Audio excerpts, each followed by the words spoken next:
Ahí estamos ya, creo ya. Gracias. Ok.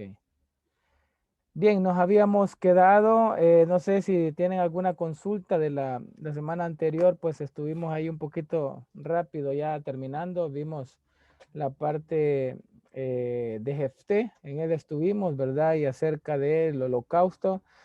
Quería yo dejar en su corazón, ¿verdad?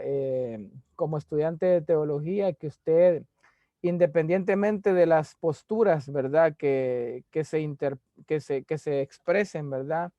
Acá en la clase, usted debe de tomar una postura, ¿verdad? O sea, si yo le digo, por ejemplo, ¿verdad? Que, bueno, lo que se vio la semana anterior en relación a Jefté, ¿verdad? Que si mató, si la ofreció en holocausto, ¿verdad? Si hizo un sacrificio vivo, ¿verdad? Para con su hija, pues usted puede explicar acerca de las dos posturas que tenemos. Sin embargo, usted debe de adoptar una, ¿verdad? Entonces es importante que usted tenga ese conocimiento, ¿verdad? De que cuando usted esté dando su predicación o su estudio, ¿verdad? En su iglesia, debe de exponer las diferentes teorías o las diferentes posturas que se tienen, pero usted debe de adoptar una, ¿verdad? Para que, ¿cómo se llama? Es la que usted debe de defender, ¿verdad? Al momento que le hagan alguna pregunta. Así es de que usted debe tener claro, ¿verdad? Al momento de estudiar pasajes como estos, ¿verdad? Que hay muchos en la escritura. Por ejemplo, cuando veamos Samuel y vamos a ver a quién fue el que regresó cuando fue Saúl, ¿verdad? A consultar a la divina de Endor. Así de que hay diferentes posturas, hay diferentes comentarios, pero usted debe de tomar una, porque al momento de que a usted le pregunten como pastor o como estudioso de la escritura, debe de adoptar una siempre y cuando pues también usted la pueda defender. No es que eso es lo que me dijo el pastor, eso es lo que me enseñaron en la iglesia, eso no, es de acuerdo al estudio que usted ha hecho, ¿verdad? De la porción de la palabra. Así es de que no sé si tiene alguna consulta de lo que vimos la semana anterior. Sí, pastor, yo tengo una duda. Dígame, hermana María. Con respecto justo a lo que estaba comentando de Sí, la hija de Jefté, sí. o sea, partiendo de que yo tengo que entender la escritura de manera literal, para mí sí, Ujú, pero no me quedó claro la segunda postura, ¿por qué no? ujú. Y yo le hice el comentario porque me quedó esa inquietud. Y Ajá, justo, oye, que ha estado por la celebración del Día de la Mujer, ajá, yo escuché una conferencia sobre las mujeres del liderazgo en la Biblia y todo, sí, pero no me queda claro por la segunda postura, ¿por qué no? O sea, yo le pregunté al pastor Tovar y me dice que no la mató, porque entonces en vano estaba todo lo que había dicho, lo que les había dicho que no se aceptaban sacrificios humanos, ujú, porque normalmente lo que la salía al encuentro era un perro. Entonces, y justo en la conferencia que yo estaba escuchando decía ajá. que cómo era posible que le iba a ofrecer un holocausto de un perro. Pero no sé, no me queda claro esa O sea postura. que ¿Por qué no? en lo que usted escuchó, no sé si he entendido bien, es que, Que no se dio. o Pero no sea, me queda claro el por qué no. A mí no me queda claro lo del perro no entiendo yo, ¿a qué se debe eso? ¿Alguien? es que según los libros apócritos, los libros históricos, eh, Ajá, narra de que quien acostumbraba a salir al encuentro a este era un perro. ajá, Entonces, pero no salió un pero eso perro. antes Ajá, de lo que acostumbraba era un perro. ajá, Entonces, pero cuando él le pide al Señor que si le da y logra ganar la batalla, le va a ofrecer lo que primero le salía al encuentro. sí, Que Dios le había tomado como que eso era como una ofensa, que por eso es que salió la hija. ajá. Pero no me queda claro que esa sea una posición como para poder sostener que no fue. O sea, porque para mí sí fue. Entonces, los dos argumentos que yo he escuchado, Ujú. no me queda claro por qué no. Para mí La- sí. para usted sí, sí la mató. Para mí sí, porque lo Ok, que dice la Biblia sí. ajá, O sea, lo que yo he escuchado de que ujú, no, no me ajá. queda claro. Y solo esa cuestión del perro he escuchado. Sí. Ajá, Y y que el Señor, y la otra es que el Señor no le iba a aceptar un sacrificio humano porque él no estaba de acuerdo con los sacrificios humanos. exacto. Bien, vaya hermana Julia, le voy a dar, estos son temas, ¿verdad? Que se pueden tratar y son largos, pues, porque habrán pro y contra, ¿verdad? En relación a los pasajes. Pero de eso se trata. Obviamente nosotros no lo podemos ver tan amplio aquí en el seminario, ¿verdad? Por el tiempo que llevamos en las clases, pero le tocará tal vez investigarlo. Sin embargo, la primera postura, ¿verdad? Es tomar literalmente, como usted acaba de decir, ¿verdad? Ajá. Pero la Biblia no solamente se puede interpretar literalmente toda la escritura, toda, no la podemos, o sea, no es un principio hermenéutico, ¿verdad? Que completamente usted va a interpretar la escritura, ¿verdad? Literalmente siempre, sino que inclusive nuestro pastor fundador decía hasta donde sea posible. En la escritura hay metáforas, hay parábolas, hay sueños, visiones, o sea, no todo es literal, más que todo en libros proféticos, libros como Daniel, libros como Ezequiel, libros como Apocalipsis, ¿verdad? Que tienen mucha simbología, entonces no se puede interpretar la escritura, ¿verdad? Toda la escritura literalmente. Eso está como cuando usted ve en doctrinas los antropomorfismos, ¿verdad? Que es atribuirle figuras humanas a Dios, como manos, ¿verdad? Bajo sus pies, bajo sus alas, o sea que Dios tiene alas, o sea, Dios tiene manos. Eso se llaman antropomorfismos, ¿verdad? Y hay otro que se llama antropatismos, creo que si no mal recuerdo yo, usted me corrige, que tiene un poco más fresca la doctrina por ahí, que eso es atribuirle sentimientos, ¿verdad? A Dios, ¿verdad? Entonces, el punto principal, ¿verdad? Para comenzar, es que no hay un principio, ¿verdad? Ortodoxo que diga que debe interpretarlo literalmente siempre, ¿ya? Desde ahí usted debe ir sosteniendo una postura, ¿verdad? Entonces, ahora bien, si lo interpretamos literalmente, entonces estamos diciendo, y si vamos a la etimología de la palabra, lo que es un holocausto, habría que investigar la palabra holocausto, habría que investigar, ¿verdad? Todo lo que encierra esa palabra en el idioma original, en el hebreo. O sea, lo estoy llevando para que usted haga un buen análisis de la porción de la escritura. Entonces, después de yo haber investigado, o sea, mi postura, o sea, es del pastor Robles, ¿verdad? Es que yo comparto que no fue ofrecida literalmente, ¿verdad? Y dada, o sea, en sacrificio, no fue muerta, ¿ya? ¿Por qué? O sea, le voy a dar parte de ¿cómo se llama? Mis argumentos, ¿verdad? Para sostener que no fue así. En primer lugar, el principio hermenéutico, que no debo interpretarlo todo literalmente hasta donde sea posible. O sea, no es completo, sino que hasta donde yo pueda interpretar. Segundo, el contexto que veíamos la semana anterior, que es lo que habla todo el texto, ¿verdad? En relación a por qué de repente se mete, que tenía que ver, ¿verdad? Acerca de que tenía que ir a llorar su virginidad por 2 meses, ¿verdad? O sea, ¿qué tenía que ver?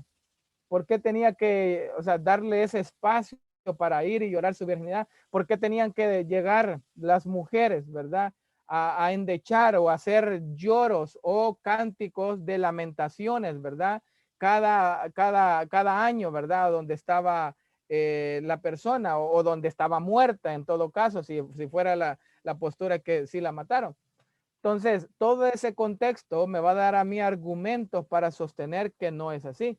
Y yo pudiera hablar durante toda la clase de los argumentos que hay o existen, pero la misma palabra, recuerde que la Biblia es su propio intérprete. O sea, cuando usted ve un Dios que no sacrificó o no mató a Isaac, ¿verdad? Que no recibió el sacrificio de Isaac allá en tiempos de Abraham. Entonces, ¿cómo pudiera yo aceptar? Estoy dando mi postura, ¿verdad? ¿Cómo pudiera yo aceptar que le ofrecieran, porque Dios había dado la victoria a Jefté, y que dejara que mataran a una virgen, a una persona, a una niña, ¿verdad?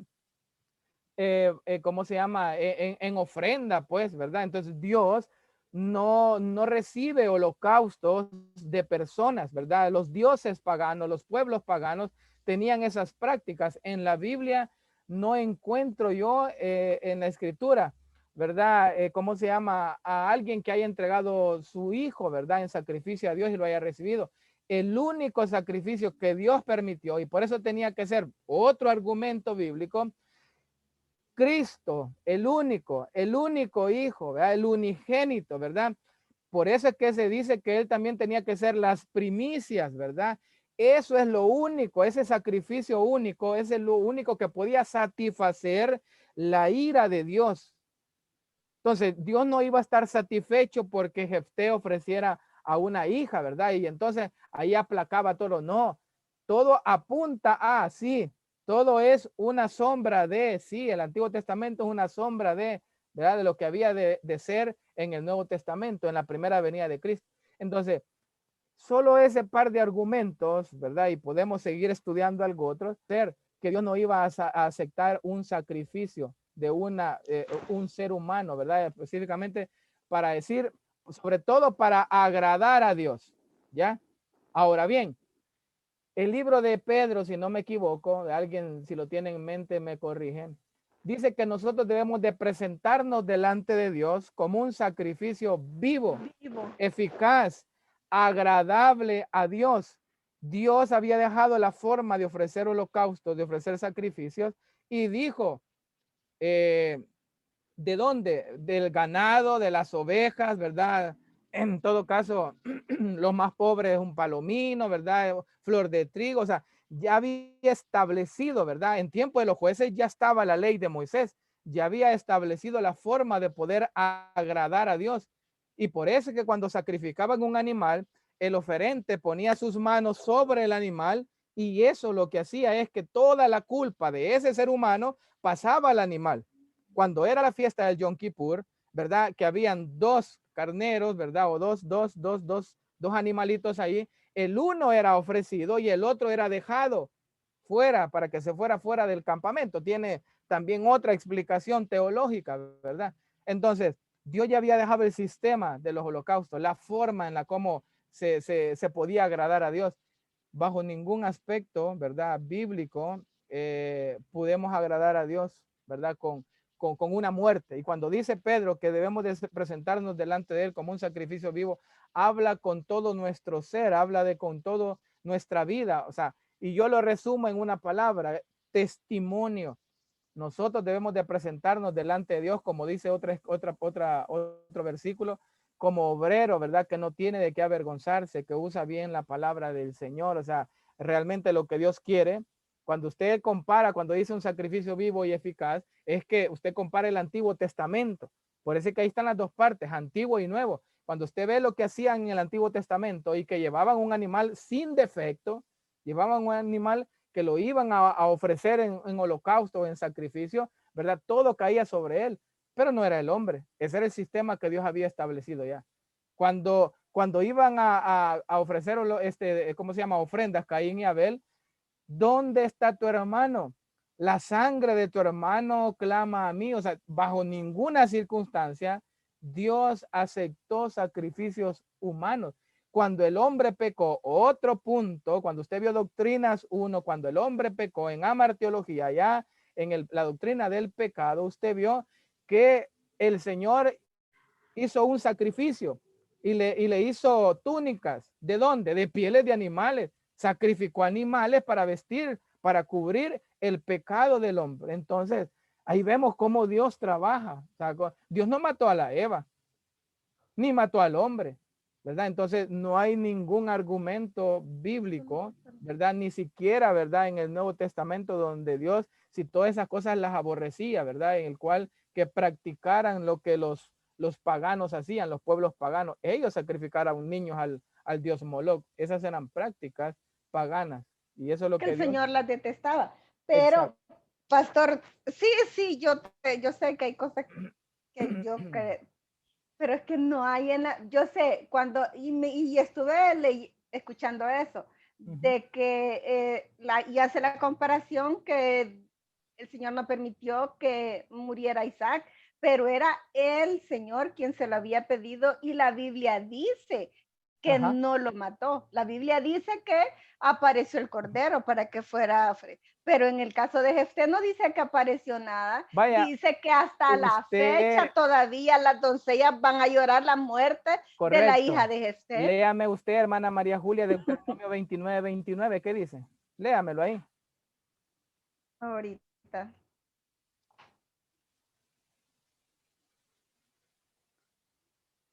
Deuteronomio, 29, 29, ¿qué dice? ahorita. ¿Por qué te reís, Caleb? Ajá. ¿Qué dice?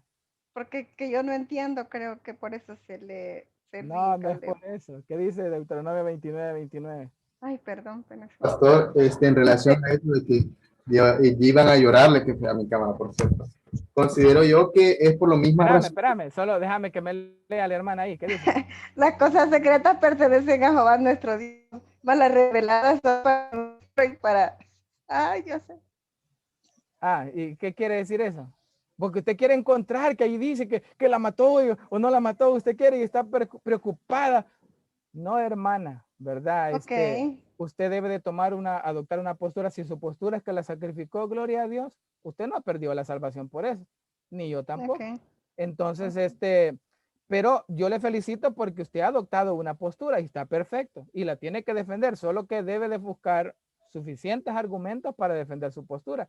Ese está cuando vimos nosotros los hijos de Dios de capítulo 6 de Génesis, que unos dicen que son los hijos de Set y que son los hijos de ¿cómo se llama? De quién es el otro, de Caín, ¿verdad? Y que ahí viene la descendencia, pero yo di un argumento sólido, ¿verdad? Para defender la postura que son ángeles caídos los que aparecen en Génesis 6, ¿verdad? Pero cada quien, me salió alguien allí, no, pero es que yo no, es que yo sé que de él, hermano, no hay ningún problema. Usted puede adoptar la postura que quiera. Yo le doy los argumentos, las diferentes teorías, la que yo sostengo, ¿verdad? Pero también es válido, ¿verdad? Y es de felicitar, ¿verdad? Que usted adopte una postura y la defienda, ¿verdad? Porque eso es importante. Así es de que yo le felicito, pero no sigo porque hay muchos argumentos, ¿verdad? Que poder discutir, pero está bueno, eso sirve para que es el estudiante de teología, ¿verdad? Así es de Pastor, que buenas tardes. bendiciones, hermana Ruth. Me voy agregando porque vengo llegando de trabajar. Solo Okay. quería compartirle algo que yo estuve en un seminario, me inscribí en un seminario judío que estaban dando sobre el liderazgo de la mujer en la Biblia. Ajá. Y quiero compartirles, quizás después se los enviaré por el WhatsApp, la parte donde habla de Jefté, ¿verdad? Que viera qué bonito fue la forma en que lo explicaron ellos en el estudio de la mujer, ¿verdad? Sí. Acerca de ese sacrificio, nada más, hermano. Vaya. Gracias, hermana. A ver, hermano Jonathan, solo tenía una participación por ahí. Como hablábamos la semana pasada, que las mujeres era como un pecado el no tener hijos, y creo que por eso, sobre todo la muerte, porque es otro argumento. No pudo tener hijos, no pudo tener descendencia, y eso es lo que lloran, no en sí el sacrificio, sino el que no pudo tener hijos, y fue una de las pocas que no por alguna enfermedad, sino que por decisión propia no pudo tener esa descendencia. Exacto, y eso lo vimos también la semana pasada. Aquí le voy a poner también yo el material que vimos la semana pasada, donde también aparece esa porción. Pastor, sí. Bueno, viéndolo en el contexto, me imagino que, obvio, ¿verdad? Las posturas que usted dio y la lectura se puede hasta un cierto comprensible para muchos, pero yo creo que tiene que ver mucho las dispensaciones en este caso. Sabemos que, como usted dijo anteriormente, ¿verdad? Isaac fue esa parte de donde Dios probó para ese sacrificio. Pero yo creo que, o no sé si estoy errado, pero corríjame para entender. Jefté donde dice que ofreció un holocausto porque pedía que Dios le entregara a sus enemigos en sus manos y poder salir victorioso. En esa parte no sé que él, voy a ser un poco alcanzativo, y quizás ese compromiso, ese pacto lo hizo en forma que su hija, como dicen muchos, no fuera casada y que no tuviera hijos. Como usted repitió anteriormente, Caín y Abel, uno ofreció de corazón su ofrenda, uno fue por labrar la tierra y el otro fue por un mandamiento, ¿verdad? Que era un sacrificio de animal. Sí. No sé, esa parte que él quizás no lo narra, pues, pero que él quizás prometió a Dios que su hija sirviera con toda su mente y con todo su corazón y que no conociera esposo. Yo lo que pienso, por lo mismo del principio hermenéutico, del contexto que vimos la semana anterior, es que cuando él ofrece sacrificio o cuando ofrece holocausto, él no dice, ¿verdad?, qué es lo que va a suceder, ¿verdad?, en relación al holocausto. Él solo dice que va a ofrecer en holocausto. Pero el contexto del pasaje dice allí, ¿verdad?, que la mujer solo, si lo que has prometido a Dios, cúmplelo, ¿verdad? Y solo permíteme, o sea, da a conocer como que, o sea, ¿de dónde sale eso? Que como que el castigo, como que el sacrificio, ¿verdad?, que iba a ser, era en relación a quedarse virgen, ¿verdad? Por lo mismo que dice ahí mi hermano. Vea lo que dice aquí en esta lámina. Dice, el problema, ¿verdad?, de este capítulo se trata del sacrificio humano. Ofreció Jefté, ¿verdad?, en verdad, a la hija como un sacrificio humano. Pero vea lo que dice. Jefté hizo un voto imprudente e innecesario. Su causa, la verdad. Ajá. Dios le había llamado y el Espíritu del Señor vino sobre él. Sin embargo, ¿verdad?, de acuerdo a esta lámina, la Escritura nunca le culpa, ¿verdad? Y de hecho vimos el libro de Hebreos donde aparece, ¿verdad?, que es mencionado como uno de los jueces. Abraham no fue permitido ofrecer a Isaac, lo que yo le estaba contando. Y Dios habría de haberle impedido a Jefté de matar, si es que sus intenciones fueran de matar a la hija. El versículo 31 dice, ofrece una solución. En el capítulo 11, mire, leamos lo que dice el versículo 31. No es el 11, sí va, el 11:31, déjeme ver por acá. Y aquí dice, ve.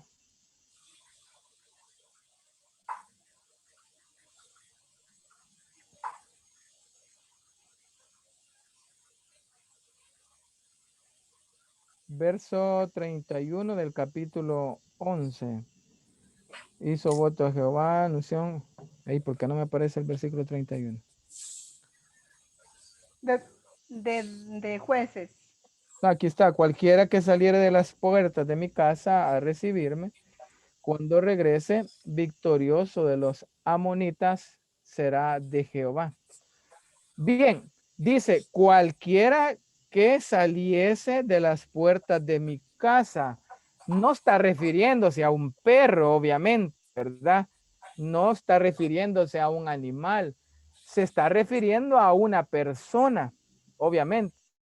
Entonces, o sea, si podemos entender que se está refiriendo a una persona y si Dios no acepta sacrificios humanos, en la mente de Jefté, por eso digo, estamos nosotros, ¿verdad?, tratando de interpretar la mente de Jefté, ¿verdad? En la mente de Jefté, él no podía decidir si Dios le da la victoria a su pueblo, ¿verdad?, venciendo a sus enemigos, y cómo es que él va a tener el derecho de matar a uno de sus criados, de sus amigos, de las personas que están ahí en la casa, que deben de ser su familia, a lo mejor, ¿verdad? No sé con quiénes, o los vagabundos con los cuales quizás, y a mí me hay que los ha de haber llevado a la pelea, pero ¿quiénes estaban en la casa?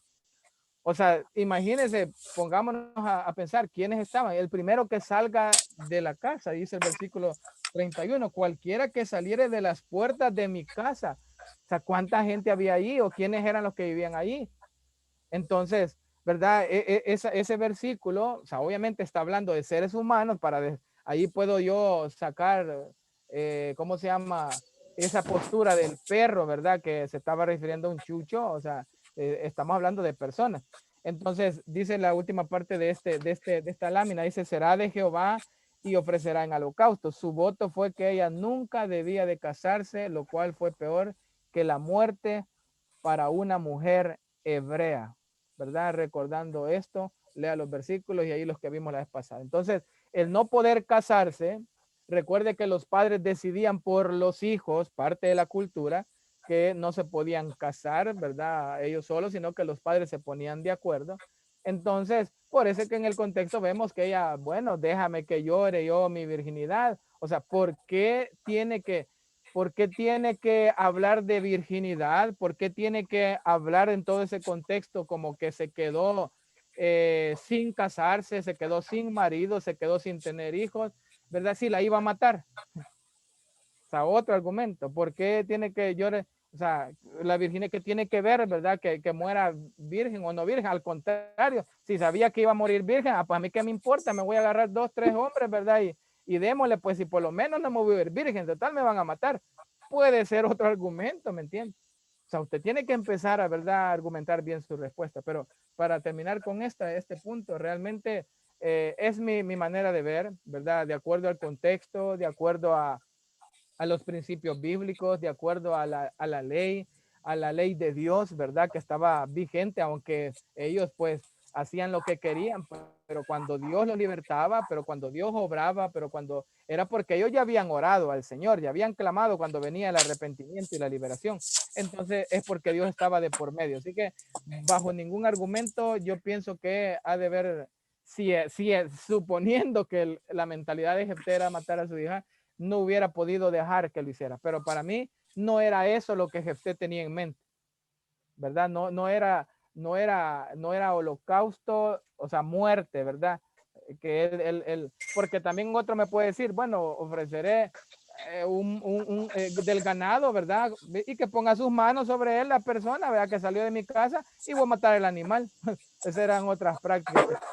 Entonces, ese es la parte que nos toca ver en este aspecto, ¿verdad? Sin embargo, pues usted también es libre de poder seguir investigando y tomar una postura en relación a este tema. Así que lo vamos a dejar hasta ahí, hermanas, ¿verdad? Y hermanos, ¿verdad? Ahí usted pues sabrá lo mejor, porque si no vamos a estar toda la clase, ¿verdad? Discutiendo acerca del punto. Pero todos son válidos, ¿verdad? Todos son válidos. Amén. Y usted en su respuesta también, usted puede poner, ¿verdad? Si yo le pregunto, ¿y cuál es su postura? Arguméntela y usted allí pues tendrá pues suficiente pues que contestar, ¿verdad? En su examen, ¿verdad? A la hora de la evaluación.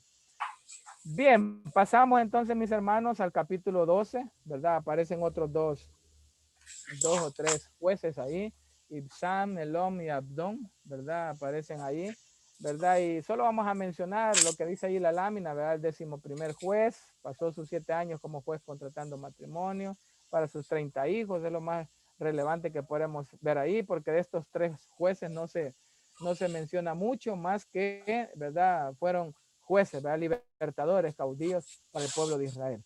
Ahora bien, vayamos al capítulo 13 al 16, ¿verdad? Estos capítulos, ¿verdad? La repetición monótona de los hijos de Israel volvieron a hacer lo malo ante los ojos de Jehová. Esto principia en el capítulo 13. Léalo por favor ahí. Ahí dice, miren, los hijos de Israel en el versículo 1 volvieron a hacer lo malo ante los ojos de Jehová. Así principia, ¿verdad? El capítulo 3. Y esta es la última vez, ¿verdad? Que ocurre, pues, ¿verdad? Esta expresión, ¿verdad? Y viene el nacimiento de Sansón, que es el último, pues, de los jueces, ¿verdad? Que va a aparecer acá en este libro. Bien, entonces dice el nacimiento de Sansón y vamos a ver otro aspecto, ¿verdad? Importante, porque usted tal vez ha oído o también usted ha predicado, ¿verdad? Que la fuerza de Sansón estaba en su cabello. ¿Cuántos tal vez han predicado así? ¿Cuántos tal vez lo han interpretado así? ¿Cómo se llama? La fuerza de Sansón no estaba ni por ser nazareo, no estaba ni por el cabello, no estaba por ningún aspecto físico. La fuerza de Sansón, usted debe entenderlo desde ya, estaba porque Dios estaba con él, porque el Espíritu de Jehová estaba en él, ¿verdad? Aún siendo pelón, ¿verdad? O como sea, si Dios hubiera querido salvarle, pues Dios lo hubiera hecho. Sin embargo, lo que le pasó factura a Sansón es la desobediencia, ¿verdad? Eso es lo que le pasó factura, la desobediencia, eso es lo que le pasa factura. Aquí, como dice el capítulo 13, dice que los hijos de Israel volvieron a hacer lo malo y eso le encantaba a Sansón, hacer lo malo, y él, ¿verdad? Hubiera aprendido de las primeras 2 oportunidades que tuvo, ¿verdad? Para poder librarse de Dalila, pues cuando le dijo, ¿verdad? Que le revelara dónde estaba su fuerza, ¿verdad? Tuvo 2 oportunidades para poder entender que la mujer lo que quería era matarlo, pues. Pero no, como él estaba necio, como estaba empecinado, ¿verdad? Una mujer, ¿verdad? Filistea, entonces ahí están sus consecuencias, ¿verdad? Dios lo utilizó simplemente para ayudarle, ¿verdad? A su pueblo que clamaba, ¿verdad? Por esos hijos por esos hijos de Israel que clamaban, ¿verdad? Y que los liberara del pueblo ¿cómo se llama? Del pueblo de los filisteos, ¿verdad? Pero veamos acá. El nacimiento, ¿verdad? De Sansón, ¿verdad? El nacimiento de Sansón fue maravilloso. A ver, alguien que me lea capítulo de 13 del 2 al 5, ¿verdad? Ya leí el 1. Amén. Dígame, hermano. Y había un hombre en Sorá, un hombre en Sorá de la tribu de Dan, el cual se llamaba Manoa, y su mujer era estéril y nunca había tenido hijos. A esta mujer apareció el ángel de Jehová y le dijo: he aquí que tú eres estéril y nunca has tenido hijos, pero concebirás y darás a luz un hijo. Ahora pues no bebas vino, ni sidra, ni comas cosa inmunda, pues he aquí que concebiréis y darás a luz un hijo, y navaja no pasará sobre su cabeza, porque el niño será nazareo a Dios desde su nacimiento, y él comenzará a salvar a Israel de mano de filisteos. Ok, vea lo que dice acá. Sansón tenía una oportunidad excelente para libertar a Israel. Oiga esto. Nunca lo libertó.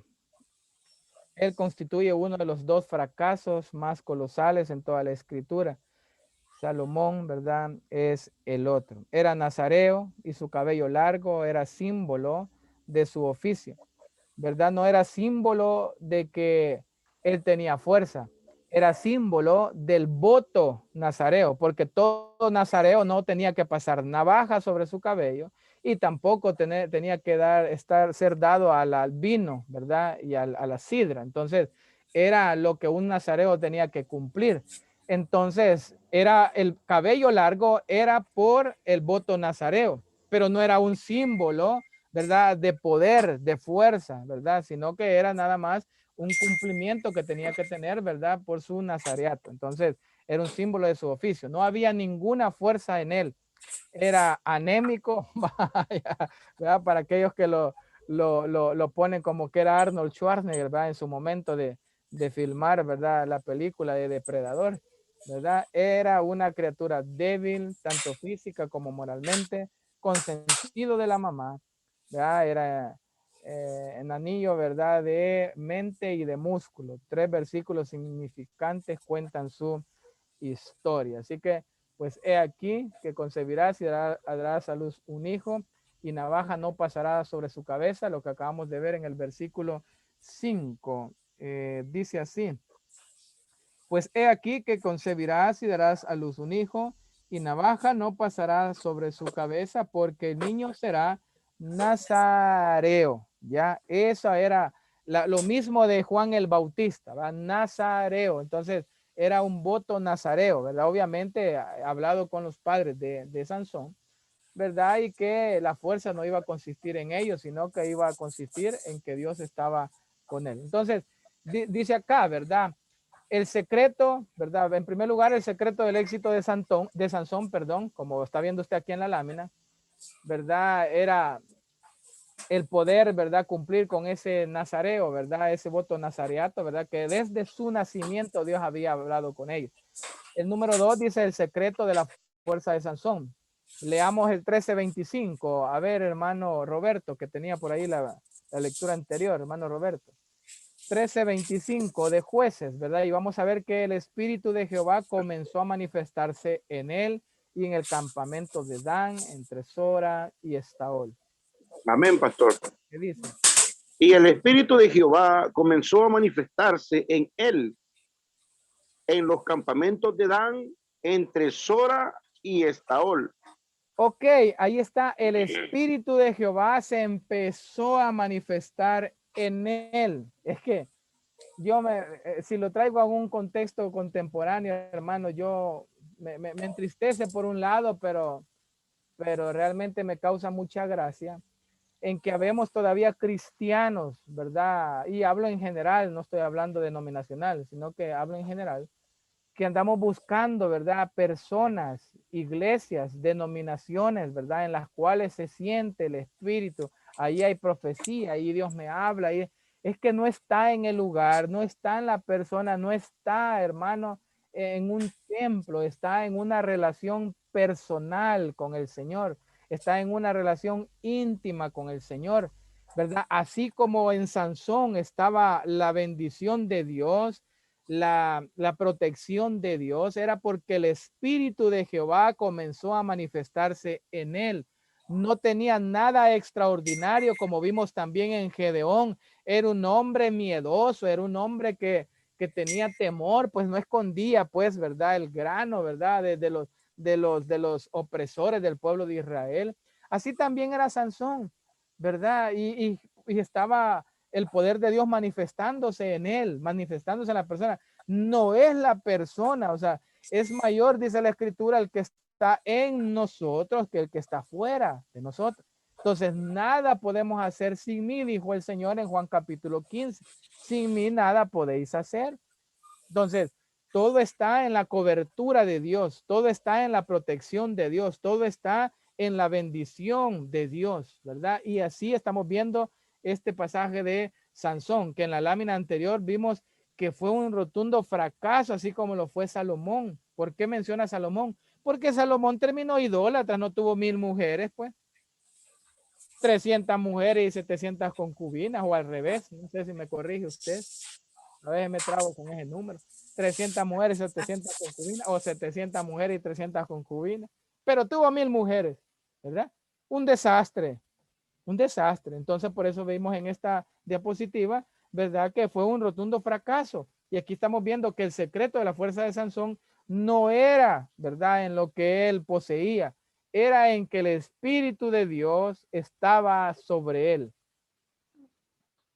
No somos los grandes predicadores, hermanos. No son las grandes predicadoras, las hermanas, las grandes líderes de ministerio o las grandes mujeres de fe, sino que somos por la misericordia de Dios que Él nos está utilizando para su honra y su gloria y llevar siempre la palabra, el evangelio hasta lo último de la tierra. Pero si hay algo que está lleno este mundo es de una soberbia religiosa, ¿verdad? Que nos creemos los grandes, ¿verdad? Predicadores o los grandes servidores, los grandes estudiosos o teólogos. A mí realmente me causa mucha tristeza porque, o sea, solo somos de un título, de un diploma o algo, pero Dios no nos usa para nada, hermano, para nada.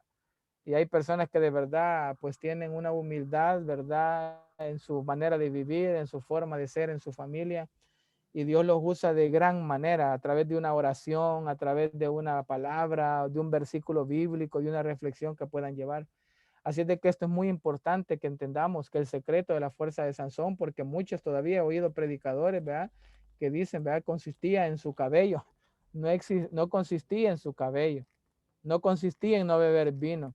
Consistía en dejar, ¿verdad? Que Dios, ¿verdad? Los utilizara. Porque al final a quien estaba librando era el pueblo, ¿verdad? El pueblo de Israel de la opresión filistea y de estos de Dan que aparece ahí, ¿verdad? En este campamento y todos los que oprimían pues en esta región. Entonces el secreto del éxito de Sansón está, ¿verdad? Ahí lo que vimos, ¿verdad? En su forma, ¿verdad? En que iba a concebir pues la mujer, ¿verdad? Desde su nacimiento, que Dios iba a empezar a usarlo para salvar a su pueblo. Ese era el secreto, que Dios lo había escogido, ¿verdad? Para poder ser un juez, un libertador, ¿verdad? Un caudillo para su pueblo. Y el secreto también de la fuerza no era, ¿verdad? Ni en ningún aspecto físico, sino en el Espíritu de Dios estaba sobre él. Y el tercero, el secreto del fracaso de Sansón, ¿verdad? Está ahí en capítulo 16, versículo 20. Le voy a pedir aquí a mi hermano Carlos Rodríguez que nos lea 16, 20 de Jueces para ver el fracaso de Sansón. ¿Qué dice?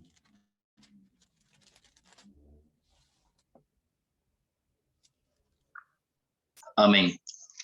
Dice la palabra de Dios. Y le dijo: Sansón, los filisteos sobre ti. Y luego que despertó él del sueño, se dijo, esta vez saldré como las otras y me escaparé, pero él no sabía que Jehová ya se había apartado de él. Uy, eso es triste, hermano, que Dios se haya apartado de uno. No, ese es el fracaso de los predicadores, ese fue el fracaso de los jueces, ese fue el fracaso de Saúl, ¿verdad? Dios te ha desechado, le dijo que ibas a reinar para siempre con toda tu generación, pero Dios ha cortado tu reino, así como se lo cortó pues allá a Nabucodonosor en Daniel, así como se lo cortó, ¿verdad? A Belsasar también, porque Dios se había apartado de él.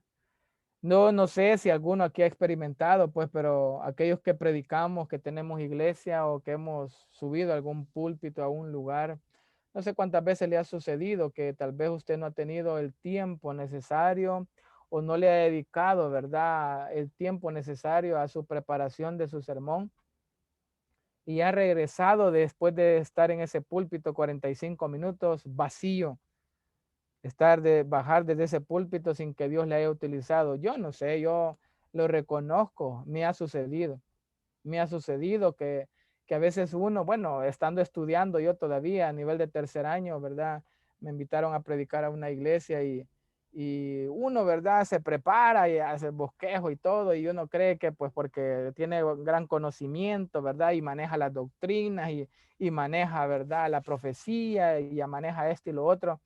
Y yo me bajé pues tristemente muy vacío porque había confiado mucho en mis capacidades, ¿verdad? Que en mis conocimientos. Y es porque el Señor pues resiste a los soberbios y da gracia a los humildes. Y yo desde ese momento reconocí, le dije, Señor, perdóneme porque a veces uno quiere encajonar a Dios en un sermón, en un bosquejo, y no deja que sea el Espíritu Santo quien le utilice, ¿verdad? En ese momento. Así de que el secreto del fracaso de Sansón, ahí lo podemos ver en el versículo 20, ¿verdad? Lo que él no sabía es que Dios ya se había apartado de él. Según él, igual lo voy a vencer. Lo mismo que le pasó, ¿verdad? Allá a los que estaban con Josué. No, hombre, no suban todos. No suban todos. Denme un par de cipotes de esos bichos. Yo voy a conquistar ahí. Ya van a ver, ya voy a venir de regreso. Ténganme comida, que yo esto va a ser pan comido. Y regresaron derrotados. ¿Por qué? Porque Dios no estaba con ellos. Se había apartado. Aprendamos de este fracaso de Sansón, ¿verdad? Fue de verdad desde apartado, ¿verdad? Para libertar a Israel, pero a él se le olvidó que la fuerza no estaba en su cabello, no estaba en su humanidad, sino que estaba en Dios. Y cuando yo me rebelo contra Dios y cuando yo le llevo la contraria al Señor, entonces Dios lo que hace es apartarse de mí. Dios lo que hace es apartarse de nosotros. Por eso dice, y dijo, vea, Sansón, los filisteos sobre ti, y dijo, él despertó y dijo de su sueño, esta vez saldré como las otras. No, así que estamos confiados, ¿verdad? Pero él no sabía que Jehová se había apartado. O sea, ese fue el fracaso. Eso es todo, hermano. Si Dios va contigo, Josué, una cosa pedimos, solamente que Dios vaya contigo y nosotros te vamos a obedecer. Es que es lo único que necesitamos. Y aprendamos. Por eso que se estudia esta parte de Sansón, porque muchos vamos directamente al fracaso, porque creemos que es en nuestras fuerzas, es en nuestras posibilidades. Y algo otro están peor, es por los amigos, por los cheros, ¿verdad? Por los conectes que tenemos, ¿verdad? Que se nos abren las puertas. No, es por la misericordia de Dios, es porque Dios te está utilizando. Pero mire ese caballero, ¿verdad? No le pasa nada y es malo, no, es porque Dios todavía, ¿verdad? Lo tiene ahí para que cuide a sus hijos, para que sostenga a sus hijos, ¿verdad? Pero una vez ya no dependan de él, le va a pasar factura. Así le pasó a este Sansón. ¿Preguntas? Pastor, dígame. ¿Será que ahí ya Sansón ya había contristado el espíritu, como dice? En toda su vida creo que había contristado a Dios, pero como Dios es un Dios de oportunidades, como Dios es un Dios de misericordia, pero llega el momento que dice hasta aquí. Llega un momento, como dice Números 32, 23, tus pecados te alcanzarán. Definitivamente. Su estilo de vida, hermanos, era ya demasiado lo que Sansón, o sea, si usted revisa toda la vida, su necedad, ¿que acaso no hay mujeres allá, pues hebreas, que te puedas tomar una si escoge cualquiera, Sansón? No, la mujer de Timnat, no, la mujer filistea, no, la otra, no, hombre, o sea, rebelde a la voluntad de Dios. ¿Y que no Dios les había dicho, pues, que no se iban a unir con las mujeres de otros pueblos? Y entonces, es la total rebeldía, ¿verdad?, de Sansón. Y como en este periodo de los jueces lo hemos visto, ¿verdad?, el total fracaso del periodo es porque cada uno hacía lo que bien, según él, le parecía. ¿Alguna otra pregunta, hermanos? ¿Estamos claros ahí? Bien, vayamos al tercer aspecto o a la tercera parte del bosquejo. Recuerden que nosotros dividimos, ¿verdad?, el libro de los jueces, ¿verdad?, en tres secciones, ¿verdad? En tres secciones se dividió, ¿verdad?, el libro de los jueces, ¿verdad? El libro de los jueces, ¿verdad?, tiene tres secciones, ¿verdad? La introducción, ¿verdad?, a la época de los jueces, capítulo 1 y 2. La época de los jueces, capítulos del 3 al 16. Y número 3, la que vamos a ver, el resultado de la época de los jueces. Entonces, de capítulo 1 a 2 vemos, ¿verdad?, la introducción al libro, o la introducción más bien a los jueces, ¿verdad?, que están en el segundo, en la segunda sección, que son la época de los jueces, del capítulo 3 al 16. Y en el capítulo 17 al 21 vamos a ver los resultados de la época de los jueces. ¿A qué llevó a este pueblo de Israel? A un caos. En el examen yo les pregunté en qué aportaba el libro de los jueces o el periodo de los jueces para entender el primer libro de Samuel. Y yo creo que solo hubo una persona que me dijo esto. En el capítulo 1 y 2 de Josué, perdón, de Samuel, del primer libro de Samuel, encontramos, capítulo 3, creo que hasta por ahí también se menciona, encontramos la vida de Elí, el sumo sacerdote, encontramos los hijos de Elí, encontramos el desorden, ¿verdad?, que ellos sacaban, ¿verdad?, de lo que el pueblo ofrecía. Se acostaban con las mujeres en el templo, el gran desorden. Entonces, lo que yo quería, y solo uno creo que me puso, una persona, no sé si era varón o hembra, solo uno creo que me puso que el caos que se ve en Jueces era el caos que se ve en los primeros capítulos del primer libro de Samuel.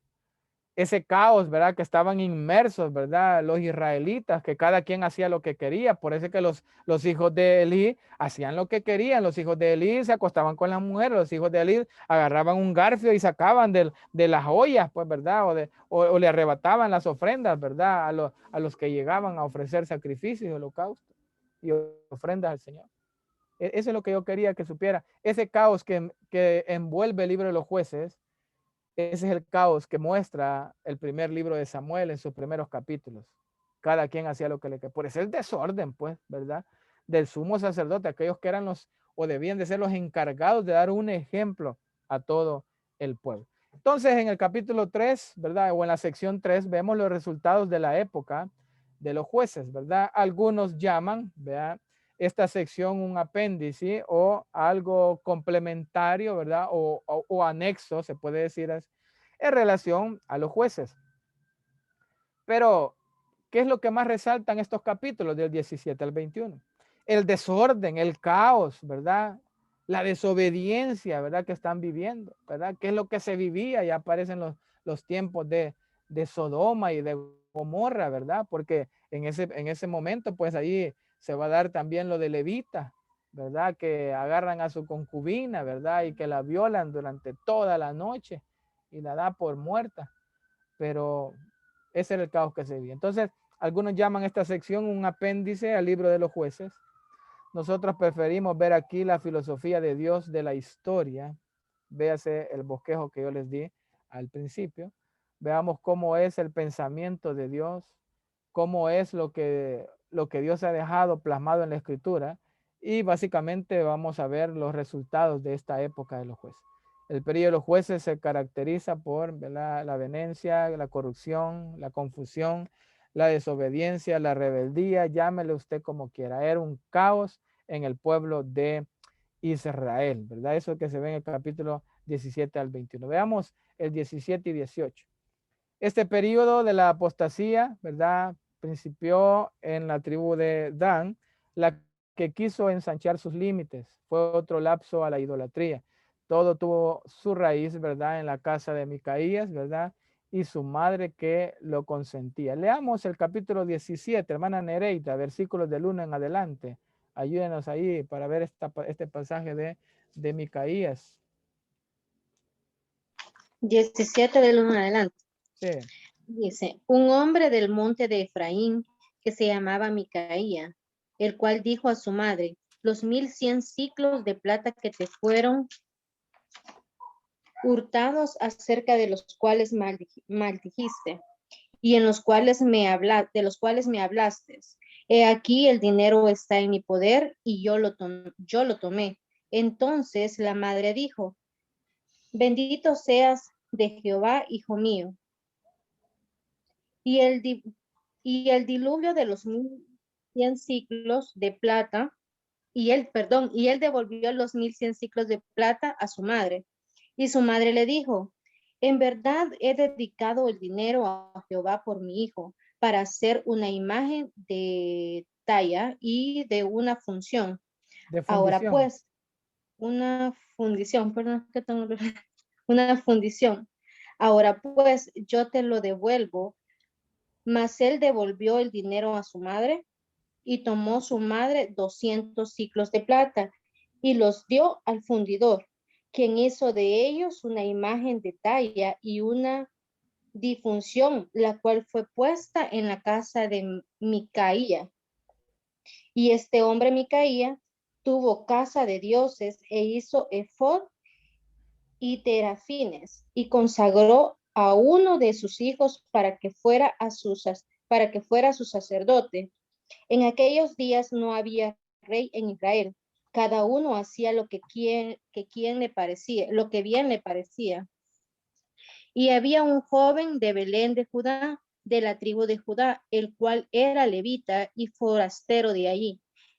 Este hombre partió de la ciudad de Belén de Judá para ir a vivir donde pudiese encontrar lugar.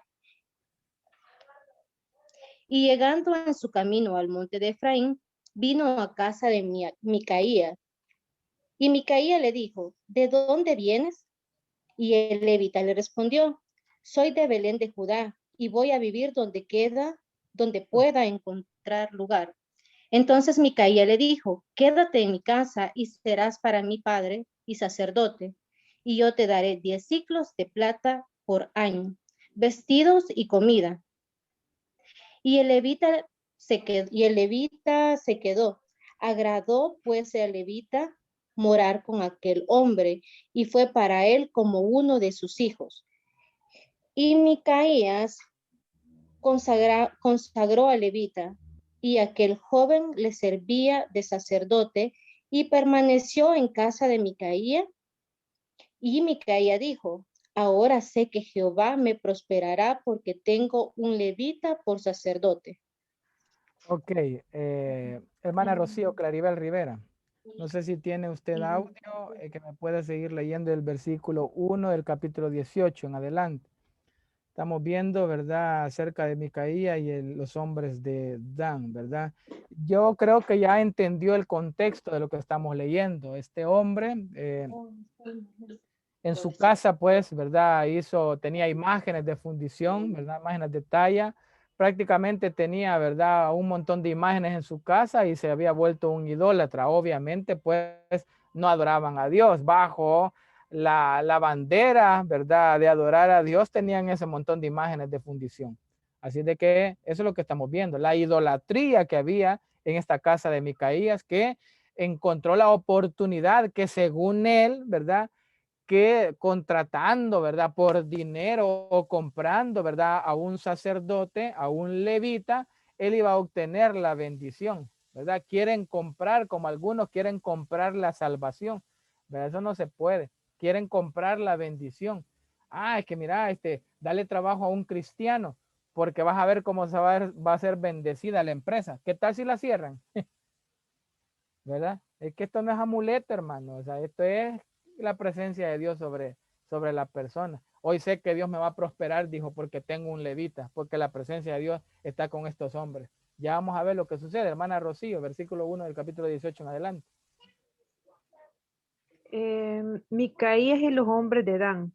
En aquellos días no había rey en Israel, y en aquellos días la tribu de Dan buscaba posesión para sí donde habitar, porque hasta entonces no había tenido posesión entre las tribus de Israel. Y los hijos de Dan enviaron de su tribu 5 hombres de entre ellos, hombres valientes de Sora y de Estaol, para que reconociesen y explorasen bien la tierra, y les dijeron, id y reconocer la tierra. Estos vinieron al monte de Efraín hasta la casa de Micai, y allí posaron. Cuando estaba cerca de la casa de Micai, reconocieron la voz del joven levita, y llegando allá le dijeron, ¿quién te ha traído acá? ¿Y qué haces aquí? ¿Y qué tienes tú por aquí? Y él le respondió, de esta manera ha hecho conmigo Micai, y me ha tomado para que sea su sacerdote. Y ellos le dijeron, pregunta, pues ahora a Dios para que sepamos si ha de prosperar este viaje que hacemos. Y el sacerdote le respondió, id en paz delante de Jehová, está vuestro camino en que andáis. Entonces aquellos 5 hombres salieron y vinieron a Lais, y vieron que el pueblo que habitaba en ella estaba seguro, ocioso y confiado, conforme a las costumbres de los de Sidón, sin que nadie en aquella región les perturbase en cosa alguna, ni había quien poseyese el reino, y estaban lejos de los sidonios y no tenían negocio con nadie. Volviendo pues a ellos, a sus hermanos en Sora y Estaol, sus hermanos le dijeron, ¿qué hay?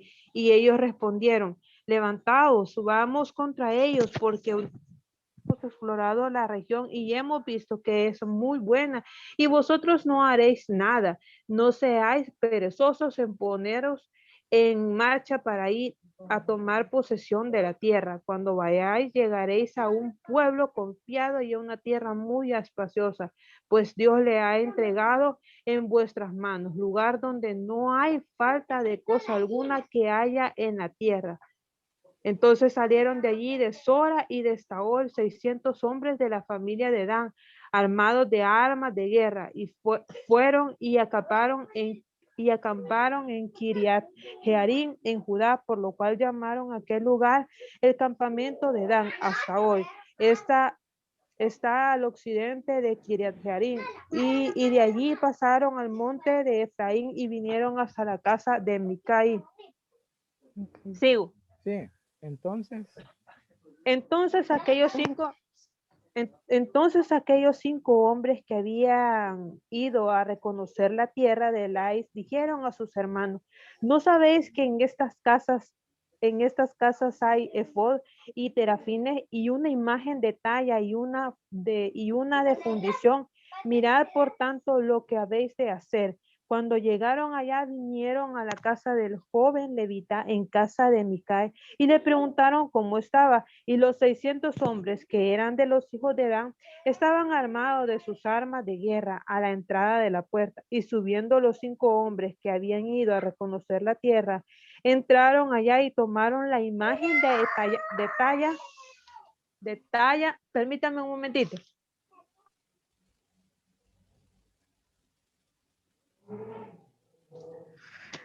¿Dónde me quedé? Versículo 17. Y tomaron la imagen de talla, el efod, los terafines y la imagen de fundición, mientras estaba el sacerdote a la entrada de la puerta con los 600 hombres armados de armas de guerra. Entrando pues aquellos en la casa de Micai, tomaron la imagen de talla, el efod, los terafines y la imagen de fundición, y el sacerdote les dijo, ¿qué hacéis vosotros? Y ellos le respondieron, calla, pon la mano sobre tu boca y vente con nosotros para que seas nuestro padre y sacerdote. Es mejor que seas tú sacerdote en casa de un solo hombre que de una tribu y familia de Israel. Y se alegró el corazón del sacerdote, el cual tomó el efod y los terafines y la imagen y se fue en medio del pueblo. Y ellos se volvieron y partieron y pusieron los niños y el ganado y el bagaje por delante. Cuando ya se había alejado de la casa de Micaí, los hombres que habitaban en las casas cercanas a la casa de Micaí se juntaron y siguieron a los hijos de Dan.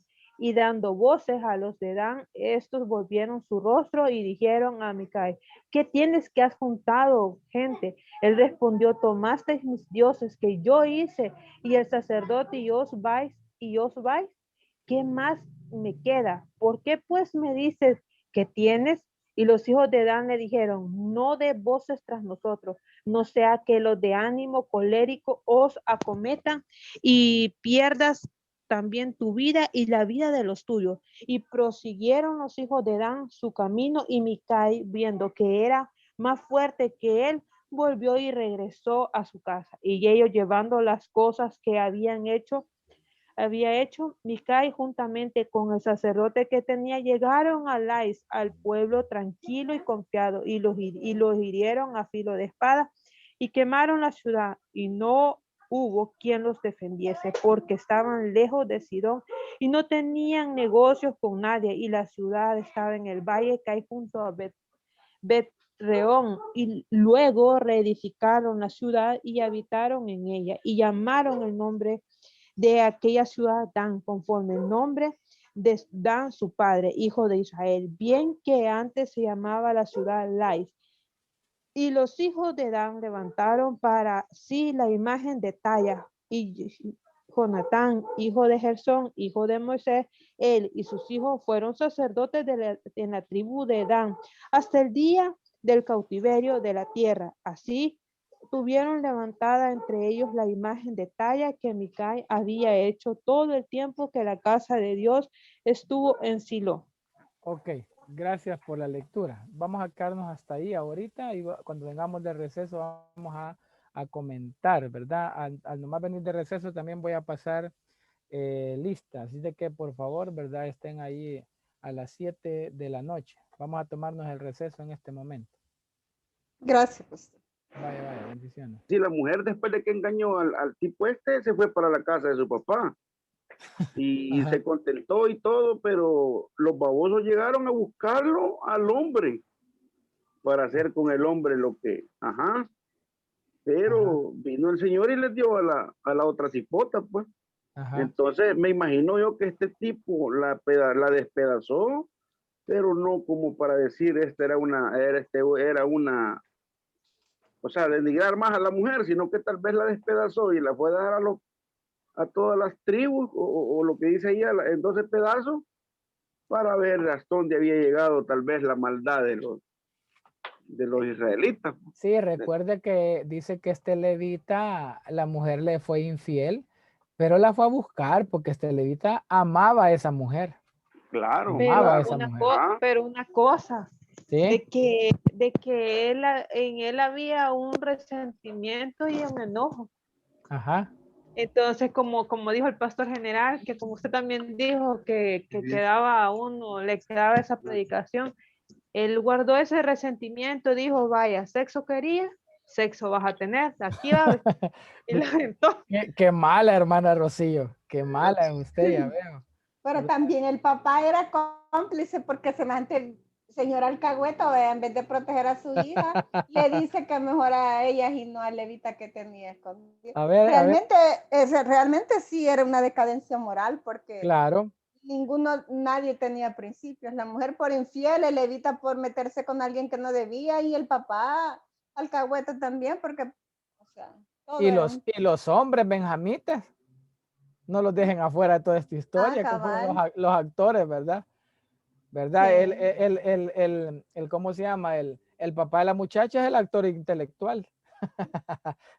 Él meditó sacar a la mujer y la sacaron, ¿verdad? Y los otros, nada que atrasado. Sí. Bueno, esa es parte de la decadencia, ¿verdad? Moral que estaban viviendo en aquel entonces, ¿verdad? Y que resume en ese último versículo, que cada quien hace lo que bien le parecía a mí. Ese sermón del pastor fundador me quedó clavado. El valor de una concubina, así se llamaba el sermón. Búscalo, ahí está en internet. El valor de una concubina. Y él no la hizo en 12 pedazos el pastor general. Él la hizo partida el pastor ahí. Y dijo, no valía nada. Y en ese sermón habla de lo que vale, ¿verdad? Un amante, ¿verdad? Eso le estaba tirando el pastor general en esa predicación hace años. Los 5 minutos de placer también.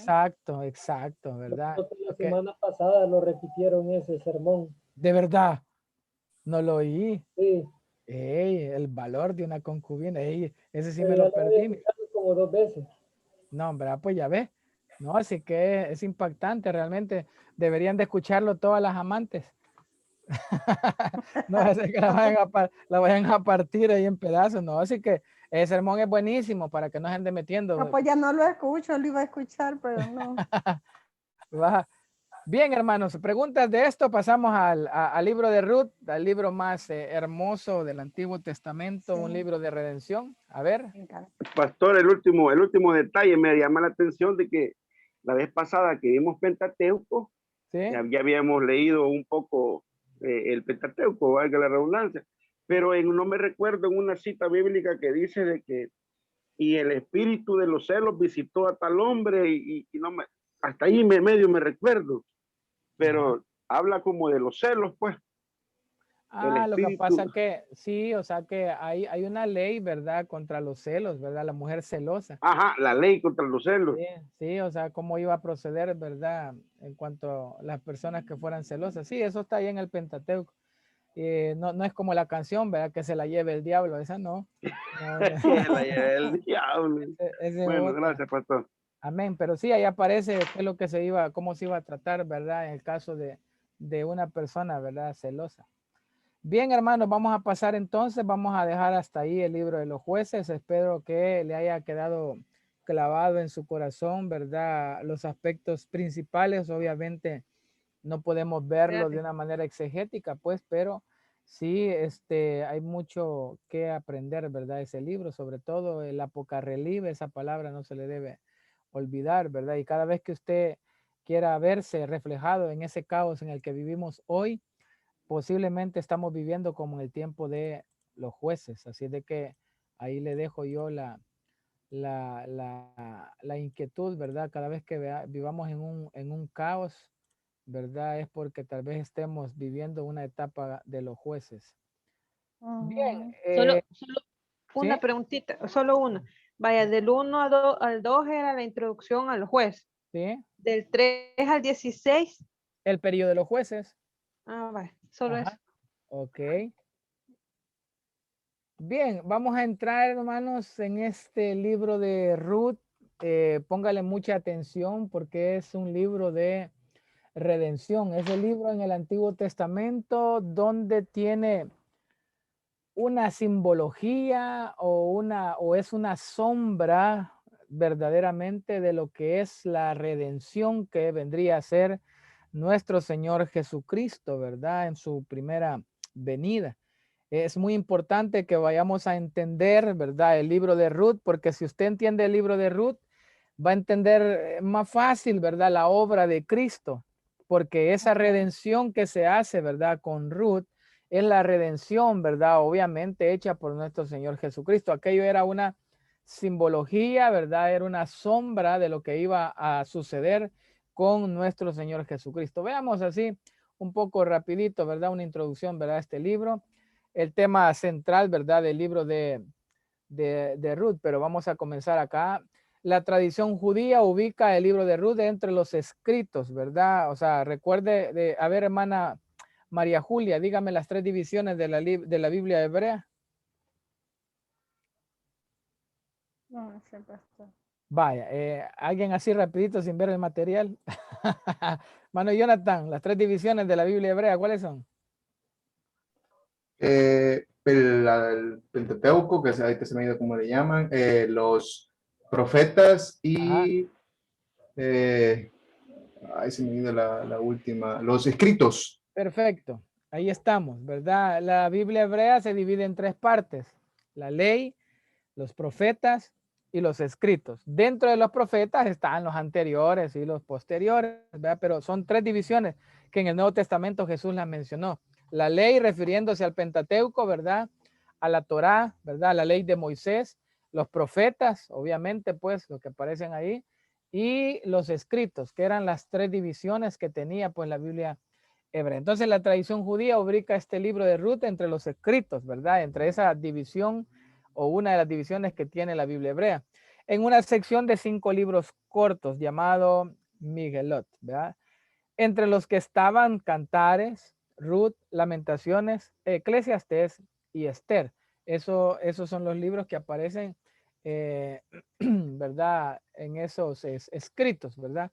Pero la Septuaginta dice seguida por la Vulgata Latina, que usted conoce esa versión, y la mayoría de las versiones españolas lo ubican inmediatamente después de los Jueces. Aunque usted debe de entender que el libro de Ruth se da en medio de ese periodo transitorio de los Jueces. No es que se da luego de los Jueces, sino que se da en esa transición del periodo de los Jueces. Eso le va a facilitar la, ¿cómo se llama? La interpretación del libro, ¿verdad? Cuando usted sabe que se está dando en medio de un caos, ¿verdad? ¿Por qué? Veamos aquí, vamos a, hermano Carlos Rodríguez. ¿Por qué cree usted, verdad, que, o cómo pudiera, por qué entiende, ya ha leído el libro de Ruth usted? Así, ¿sabe algo? ¿Ha leído un poco del libro de Ruth? Sí. Sí, he leído un poco. Va, perfecto. Entonces, digamos que ya vimos Jueces, ¿verdad? Ya sabe el contexto del libro de Jueces. Dígame algo de lo que aparece en el libro de los Jueces, ¿verdad? Y que Ruth se da en el mismo libro de los Jueces, en ese periodo. Dígame usted, ¿verdad? De lo que ha leído de Ruth, ¿en qué puede aplicar el libro de los Jueces? O sea, no sé si me explico, ¿verdad? De lo que ha leído usted conoce más o menos la historia de Ruth, usted conoce a Noemí, los 2 hijos de Noemí, el marido de Noemí, ¿verdad? Pero Pastor, no lo escucho mucho. Hola, hola. Apague los micrófonos, por favor. Hola. Bueno, lo que le pedía al hermano Carlos es que, como ha leído un poco del libro de Ruth, ¿cómo puede aplicar lo que hemos visto de Jueces? ¿En qué le ayuda para interpretar mejor el libro de Ruth? No sé si me doy a entender. De lo poco que ha leído de Ruth o de lo que sabe de Ruth, ¿verdad? ¿En qué le ayuda para entenderlo mejor el libro de Ruth, ¿verdad? Habiendo visto Jueces. A eso quiero llegar. Quizás sería en la parte de la redención del pueblo. Espérame, déjeme, no sé si Carlos tiene ahí algún comentario y luego paso con alguna otra persona. ¿Se entendió, Carlos?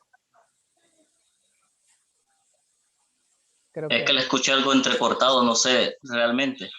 Vaya, no estoy escuchando bien. Perfecto, hermana Ruth, dígame usted. Amén. Sí, yo lo veo porque en la parte de los Jueces se vive una vida de pecado, una vida de inmoralidad, ¿verdad? ¿Sí? Entonces, ya si pasamos al libro de Ruth, vendría a ser como una redención de parte del Señor para su pueblo. Gracias por su comentario, pero no es eso lo que ando buscando ahorita. A ver, ¿quién dice? Hermana Rocío, dígame. Bueno, primer punto es de que los hijos estaban casando con gente extranjera. Perfecto. Ajá. Dejémoslo hasta ahí. Ya entró al tema que quiero llegar yo. A ver, ¿alguien más? ¿Alguien más? Las 2 mujeres quedaron desheredadas. Usted es materialista, hermano. Sí, según las tradiciones judías. Ok, perfecto. ¿Alguien? ¿Quién más? Otro comentario. Ya hermana Rocío abrió el debate. Yo creo que ahí también tiene que ver en algo de cómo una mujer, ¿verdad? Se vuelve a Dios, no siendo él su Dios, sino que a través del testimonio de otra persona, y cómo ella, ¿verdad? Al ver quizás el ejemplo de esta persona, decide pues seguir a ese Dios al cual ella había conocido a través de su suegra. Ok, usted me quizás, pastor, dígame. Quizás, pastor, que ella el haberse casado con los esposos que eran de Moab y ella no era de la zona. Correcto, tiene algo que ver de lo que les voy a explicar. Bien, como ya por el tiempo les voy a decir lo siguiente. Y esto les va a servir a ustedes, hermanos, en cualquier materia y también en cualquier predicación que ustedes puedan hacer.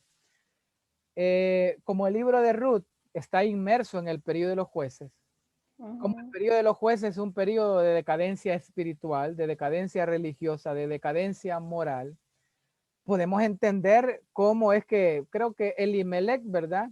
Es el marido de Noemí. ¿Por qué se van de tierra de Canaán? ¿Por qué se van a una tierra extraña? ¿Por qué se van a Moab? ¿Por qué casan a los hijos, verdad, con mujeres moabitas? O sea, es parte de la decadencia. O sea, ese contexto, verdad, es lo que yo quiero resaltar en ustedes. Ese contexto del libro de los jueces me sirve a mí, el periodo de los jueces me sirve para entender otros libros, otros pasajes, y en su contexto del libro de Ruth, que es el que vamos a estudiar y está inmerso en el periodo de los jueces. Entonces, lo que yo quiero es que ustedes analicen siempre de dónde venimos estudiando, qué es lo que sucede en su contexto histórico, y me va a ayudar, como mi hermana Rocío decía, ¿verdad? Los dos hijos, ¿verdad? Que vienen buscando Moab, que se casan con mujeres moabitas, la ley prohibía, ¿verdad? Entonces, pero como ellos hacen lo que les da la regalada gana, o sea, ese era el caos que vivían. O sea, eso es lo que yo quería llevarles, ¿verdad? Que por eso en ese contexto se da también el libro de Ruth, y hoy entiende por qué Elimelech sale de allí, por qué se lleva a Noemí y por qué fácilmente las casan como habitas, ¿verdad? Y ese Kelión y Malón, ¿verdad? Que no se dice mucho porque han de haber sido pues personajes, ¿verdad? No muy relevantes, ¿verdad? En su vida espiritual. Pero es un desastre, es un caos. Entonces, solo eso quería mencionarles y a eso quería llevarles, que usted debe de encontrarle, ¿verdad? El sabor a esto en su interpretación, a la forma de hacer un exégesis. ¿Saben lo que es un exégesis? ¿Sí? Ya vieron hermenéutica, ¿verdad? Ya les voy a terminar con esta pregunta. A ver, alguien que me defina, que me diga qué es, oigan bien las 3 preguntas que le voy a hacer. ¿Qué es hermenéutica? ¿Qué es exégesis? ¿Y qué es eisegesis? Son 3 cosas. A ver, de los que estamos acá, aprendamos todos juntos. ¿Qué es hermenéutica? Alguien que me diga ahí. La correcta interpretación de la... Ajá. Hermenéutica es la correcta interpretación. Ajá. ¿Qué es exégesis? Veamos. Otro.